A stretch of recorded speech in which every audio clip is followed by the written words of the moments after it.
This was one of the most iconic images to come out on the day Prime Minister Sheikh Hasina fled Bangladesh after weeks of deadly protests. Sheikh Mujib, Hasina's father, is a revered figure who led the country's independence movement in the 1970s. The vandalism of his sculptures and posters around Dhaka left many commentators horrified.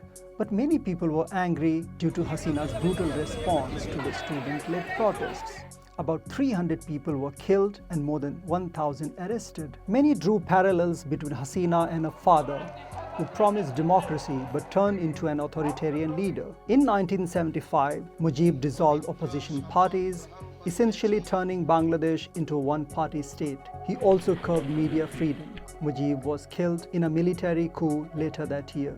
As news of Hasina's resignation came, people took to the streets to celebrate what many likened to a second independence. The student-led protesters are fed up with mainstream parties, saying they have failed to address their issues. Bangladesh is an incredibly young nation. Many people do not have a memory of the 1971 Liberation War.